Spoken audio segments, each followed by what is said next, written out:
If you're someone who's interested in European geopolitics or a terminally online Twitter user, you're most likely familiar with the war in Ukraine and the shitstorm that is Eastern European relations.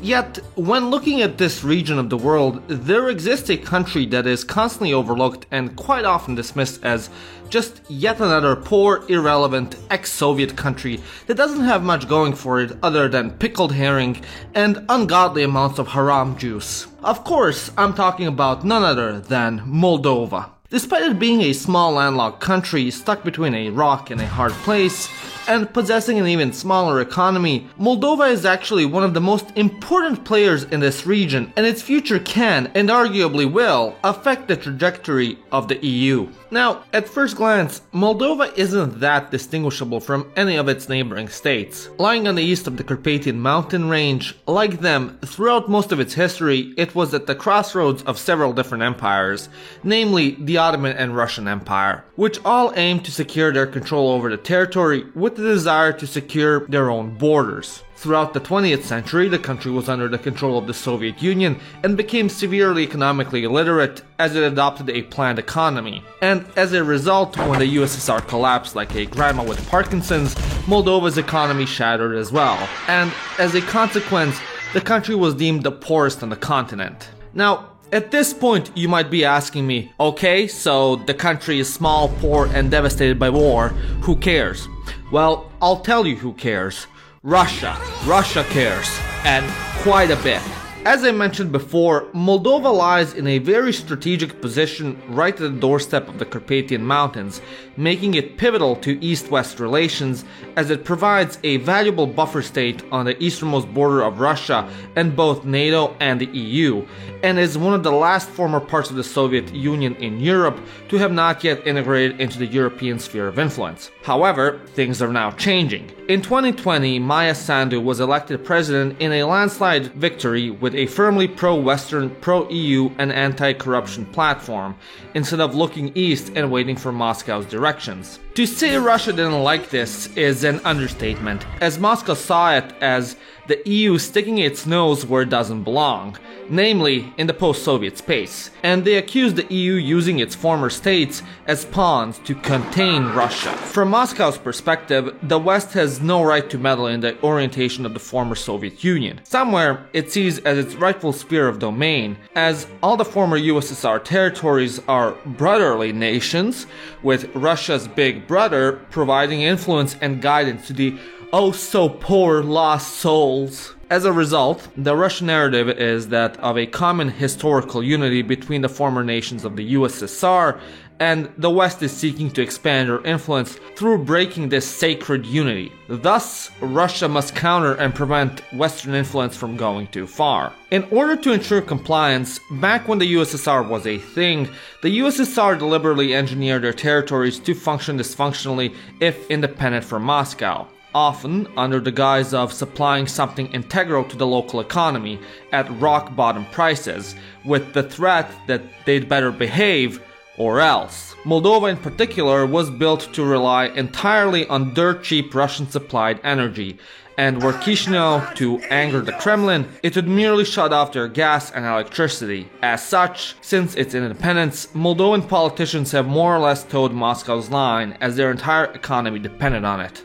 Now, however, Moldova's decided its future lies with EU integration, and has made significant efforts to distance itself from Russia by reforming its government and policies in an effort to get closer with Europe. As a result, Russia's pulling out a familiar bag of tricks to prevent losing their sphere of influence. For one, it rescinded in 2023 the decree on Moldovan sovereignty. The Kremlin called President Maia Sandu a disgrace to her country, and has poured tens of millions of euros into the pockets of pro-Russian politicians in Moldova to try to destabilize and weaken her cabinet from within. These efforts can sometimes take quite a hilarious turn, such as when multiple American Z-list celebrities on Cameo were tricked to smilingly insist in broken Russian that Sandu was a menace who must step down for the good of Moldova. Yo, what up, it's Mr. X to the Z, exhibit this for Sandu. Dava it skin Sandu. Dava it skin Sandu. The obviously coordinated videos were all strung together and disseminated in Russian-speaking media for propaganda purposes. Because who wouldn't believe Lindsay Lohan cares passionately about Moldovan energy policy, right?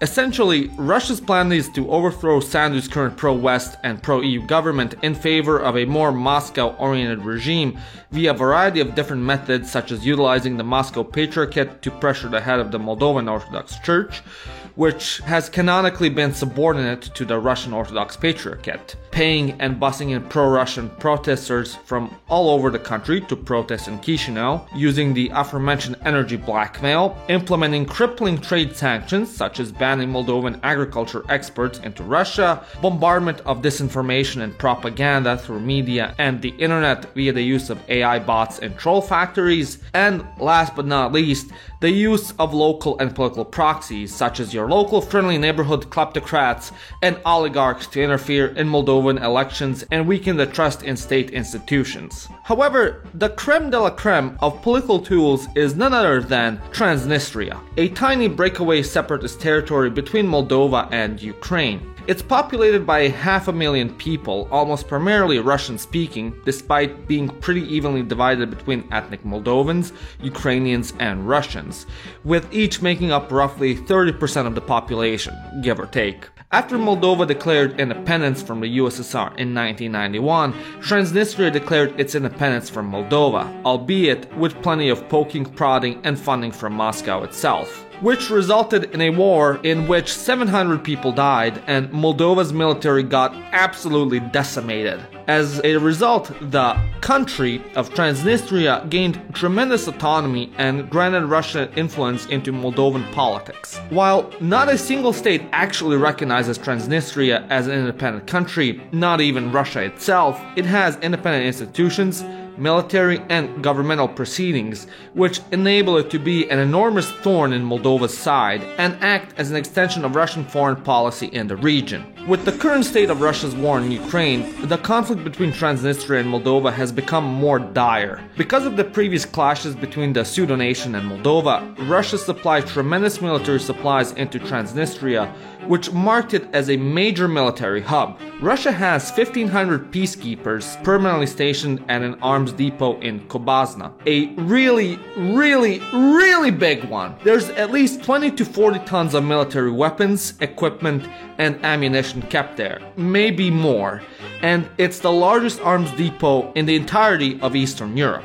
Right now, the Russian army can't get a hold of this due to a lack of a land bridge from Ukraine. But were the Russian army able to get its hands on this loot, suddenly Russia's territorial ambitions in this region and beyond would become a much greater threat to the sovereignty of Eastern European nations. Adding to the fact, there's about 200,000 inhabitants in Transnistria who hold Russian passports distributed as a part of the Moldovan Russification efforts of the Kremlin. As a result, Transnistria now, as Putin stated, contains a lot of Russian compatriots abroad who need protection from the oppression and tyranny from Chisinau. Coincidentally, just as the ethnic Russians in Ukraine had to be rescued in February 2022. Were Ukraine to fall, the Russian army would march from Odessa to Tiraspol to use it as a stepping point for access into Moldova. Moscow and its proxies have literally admitted to wanting this, as Belarus's president, Alexander Lukashenko, showed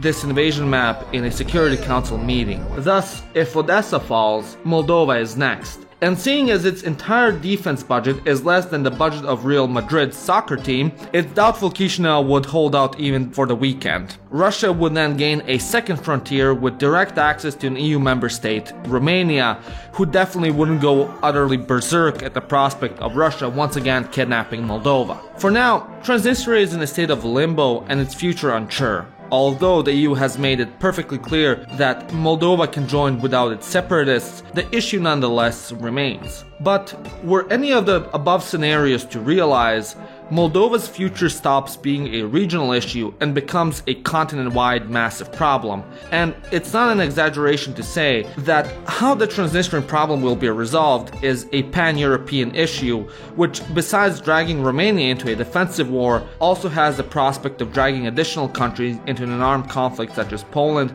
Czechia, the Baltics, and potentially even heavy hitters such as France and Germany. It's also not difficult to envision this escalation to end up in an all-out war between NATO and Russia coming to fruition. In the end, despite Moldova being impoverished and at first glance seeming as an insignificant country in Europe, its geographical and geopolitical significance mean that it's anything but. Moldova's future will not only determine its own destiny, but the destiny of Eastern Europe and other post-Soviet spaces as a whole. So in short, Moldova matters much more than you think. Anyways, let me know what you think. If you enjoyed this video, let me know in the comment section down below. And if you really enjoyed it, click that like and subscribe button and check out my merch at theIronicShop.com. My name is Janos and you've watched Living Ironically in Europe. Hey, why